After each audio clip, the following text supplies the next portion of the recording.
தமிழக மக்களை வறுமையில் தள்ளி கிட்னியை விற்கும் நிலை ஏற்படுத்தியதுதான் திமுக அரசின் சாதனை என அதிமுக முன்னாள் அமைச்சர் தங்கமணி விமர்சித்துள்ளார். நாமக்கல் மாவட்டம் ராசிபுரம் அடுத்த வெண்ணந்தூர் பகுதியில் இளைஞர் மற்றும் இளம்பெண்கள் பாசறை சார்பில் ஸ்டாலினின் ஃபெயிலியர் மாடல் அரசை கண்டித்து மாபெரும் கண்டன பொதுக்கூட்டம் நடைபெற்றது. இதில் முன்னாள் அமைச்சர்கள் தங்கமணி, சரோஜா, இளைஞர் மற்றும் இளம்பெண்கள் பாசறை மாநில செயலாளர் பரமசிவம் உள்ளிட்டோர் கலந்து கொண்டனர்.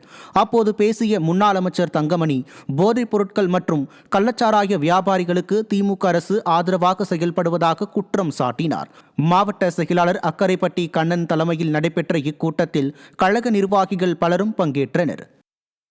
விசைத்தறி தொழிலே முடிந்துவிடும் போல் இருக்கிறது என்று நாங்கள் சொன்னோம். ஆனால் இந்த அரசு காது கொடுத்து கேட்கவில்லை. ஆனால் அதனால்தான் இன்று வேலை வாய்ப்பு இருந்திருந்தால் அந்த தொழிலாளி 4 லட்சம் ரூபாய் 5 லட்சம் ரூபாய்க்கு அந்த கிட்னியை விற்பாரா? நம்முடைய காலத்தில் நடைபெற்றதா? ஏன் நடைபெற்றது என்பதை நீங்கள் சிந்தித்து பார்க்க வேண்டும்.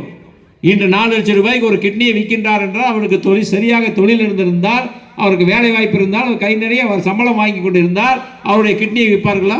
மனிதனுக்கு இருக்கின்ற ஒரு கிட்னி, ஒரு 2 பேர் கிட்னி இருக்கின்றது, அதை உயிரென்று பார்க்காமல் கொடுக்கின்றார்கள் என்று சொன்னால் எந்த அளவுக்கு வறுமை ஆடிக்கொண்டு இருக்கிறது. 1000 ரூபாய் வைத்து அவர்கள் இருக்கின்ற விலைவாசியிலே குடும்பத்தை தாட்ட முடியவில்லை என்பதற்கு இதைவிட வேறு என்ன உதாரணம் இருக்கின்றது?